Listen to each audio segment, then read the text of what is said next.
Selamat siang saudara-saudariku. Sekarang saya akan menceritakan sebuah kisah tentang seseorang yang bernama Martin Luther.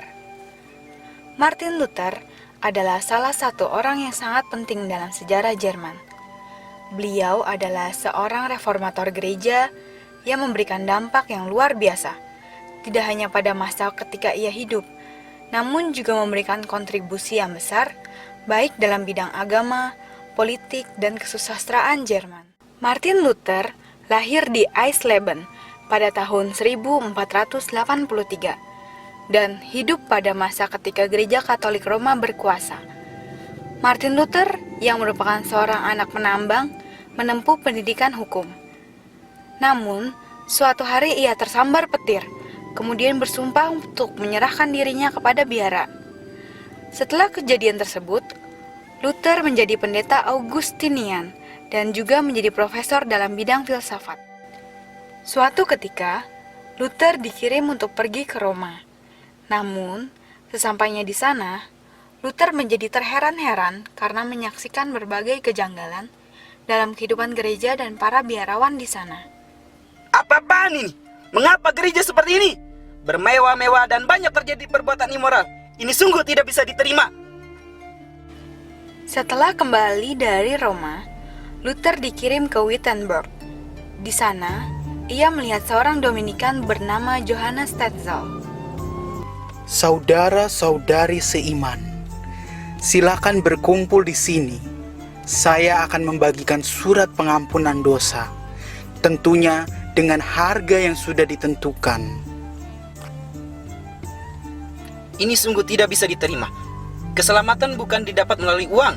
Meskipun uang tersebut akan digunakan untuk perbaikan gereja, tentu ini merupakan sebuah kesalahan.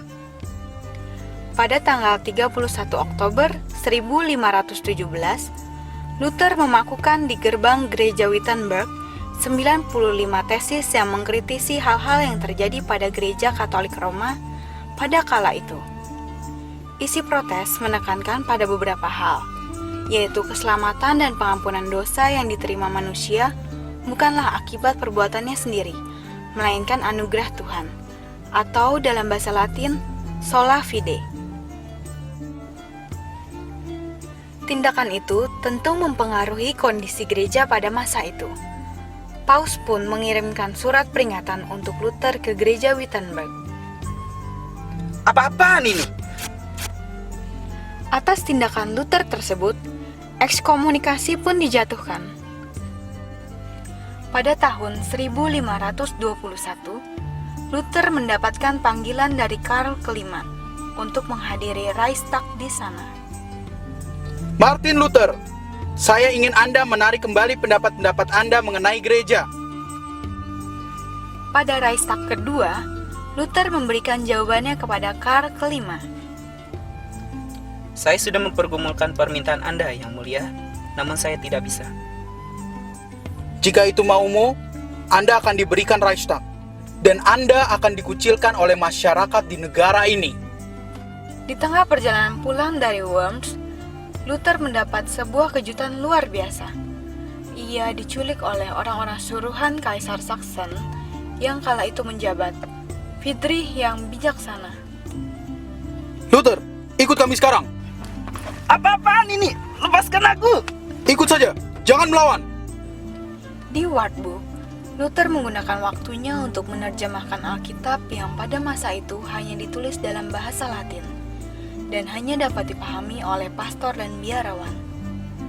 Luther menerjemahkan Alkitab ke dalam bahasa Jerman, yang kemudian menjadi jendela bagi masyarakat Jerman dalam melihat pandangan mereka terhadap isi Alkitab.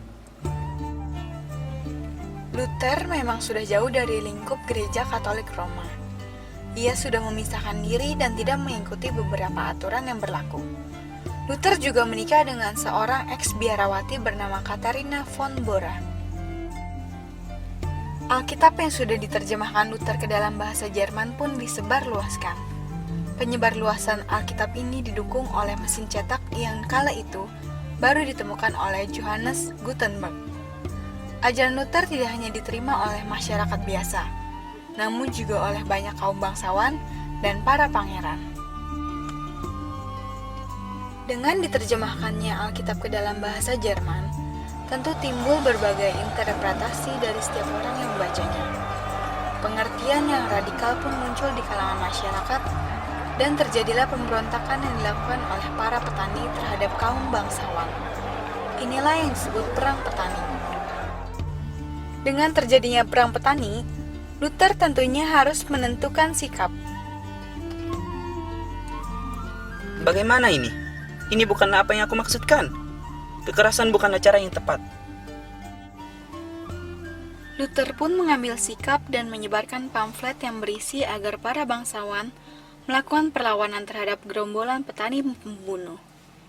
Itu pun menjadi lampu hijau bagi kaum bangsawan, dan mereka pun mengadakan perlawanan terhadap para petani. Banyak di antara para petani tersebut meninggal. Sejak itu, pengikut Luther mulai berkurang. Namun tentunya sampai saat ini, pengaruh yang ditimbulkan Luther terhadap cara pandang manusia terhadap agama dan terhadap dirinya sendiri tidak kunjung padam.